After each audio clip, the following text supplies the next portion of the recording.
Hello tout le monde, j'espère que vous allez bien, on est parti pour une nouvelle vidéo.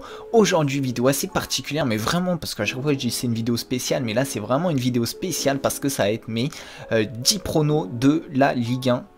Donc vous savez tous que ce soir c'est le multiplex de Ligue 1, ça va être la folie. Donc on va dire en haut de classement on sait déjà à peu près ce qui va se passer, mais c'est en bas, le suspense il est plein, qui c'est qui va descendre, qui c'est qui va monter. Franchement c'est voilà, le suspense il est de fond en comble. Donc voilà, on attend avec impatience ce multiplex et bah là on va se prêter un petit peu au jeu des pronostics. Alors est-ce qu'on est des bons pronostiqueurs ou pas? On va voir ça dès ce soir, mais bon en tout cas on commence dès maintenant par les petits pronos du jour. On commence par le premier gros choc de cette journée, c'est Marseille-Montpellier. Les Marseillais, s'ils venaient à gagner, pourraient repasser 5e et donc pourraient dépasser leur adversaire direct Montpellier. Je crois que la place en Europa, d'Europa League, oui, ne serait pas forcément qualificative, ça dépend des résultats de Chelsea. Mais ça permettrait tout de même de finir la saison sur une bonne note et donc on peut penser que Rudy Garcia aura motivé ses troupes pour faire un bon match. De l'autre côté, on a Montpellier qui reste sur 6 matchs sans défaite consécutive, donc ça reste un ratio très solide. Donc on peut s'imaginer un match très serré et personnellement, vu que les Montpelliérains c'est des pros du match nul, je verrais bien un petit match nul pour ce match. Amiens-Guingamp, c'est le match des mal classés. On a Amiens qui est 10e avec 2 points d'avance sur Caen devant la zone rouge et derrière on a Guingamp qui est dernier et est déjà assuré de descendre en Ligue 2 la saison prochaine. Match très compliqué à pronostiquer parce qu'on peut imaginer les Guingampais pouvoir finir sur une bonne note, mais néanmoins on peut imaginer que la motivation des Amiénois pour rester en Ligue 1 sera plus importante, car en cas de défaite et en cas de victoire de Caen, les Cannais pourraient repasser à la 18e place et ainsi être sauvés, à la 17e place pardon, et du coup les Amiénois seraient 17e et 18e, on va y arriver et jouerait les barrages. Donc pour moi, petit prono en faveur de Amiens.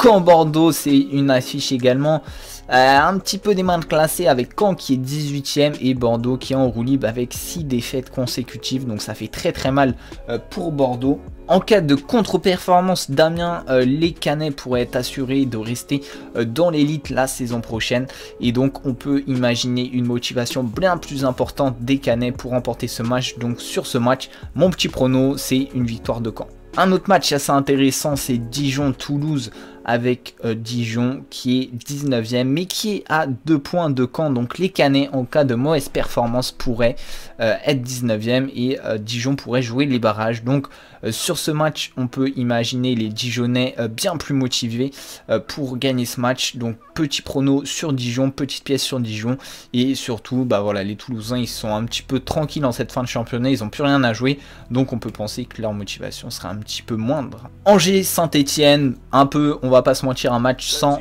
enjeu. Angers qui est sûr de rester en Ligue 1 et Saint-Etienne qui est assuré de jouer l'Europa League la saison prochaine. On peut imaginer un match sans grande motivation et on peut donc imaginer un petit match nul. Un petit match nul pour ce match.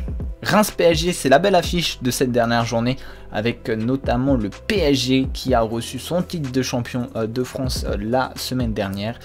Donc les Parisiens sont déjà assurés d'être premiers, ils ont gagné le championnat, ils joueront la Ligue des Champions. Et de l'autre côté on a les Nîmois qui ont fait le taf, on a les Rémois pardon qui ont fait le taf, qui ont réussi à être dans la première partie de tableau. Donc c'est déjà une belle performance pour un club qui était en Ligue 2 la saison passée et donc on peut s'imaginer un petit peu un match sans enjeu, même si le PSG reste bien au-dessus du club des Rémois. Et aussi le seul petit point qui pourrait donner envie aux Parisiens de faire un gros match, c'est que Kylian Mbappé, en cas s'il marque 4 buts, il pourrait devenir le meilleur buteur européen, donc ce serait la petite motivation pour mettre une petite branlée à Reims. Nantes-Strasbourg, on va parler un petit peu de mes petits Canaries.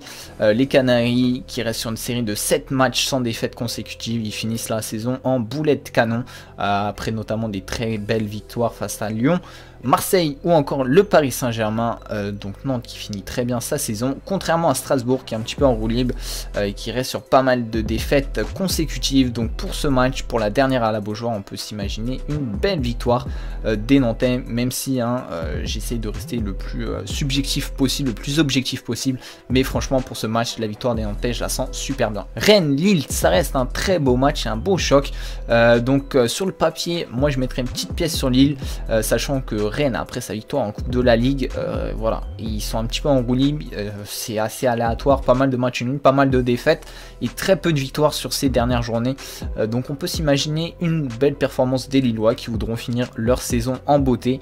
Voilà, ils ont fait une très belle saison, donc faut la finir en beauté, faut finir le travail maintenant avec une très belle victoire face aux Rennais un petit peu moins amoindri et un petit peu amoindri pardon, et la tête un petit peu ailleurs, déjà en vacances sûrement. Nice-Monaco, la belle affiche de la Côte d'Azur, donc même si bah voilà, on sait que Monaco est quasi assuré de rester en Ligue 1, en cas de nul ou de victoire il n'y aurait pas de souci, et en cas de défaite il faudrait qu'ils perdent par plus de 4 buts je crois, plus de 3 buts, et que quand on marque plus de 4 aussi, enfin voilà, vous m'avez compris, ça dépend, après ils peuvent perdre 6-0 et quand gagner 1-0, enfin ce sera le même délire à peu près, mais voilà, les Monégasques qui après leur saison totalement ratée risquent normalement de se maintenir, et voilà, les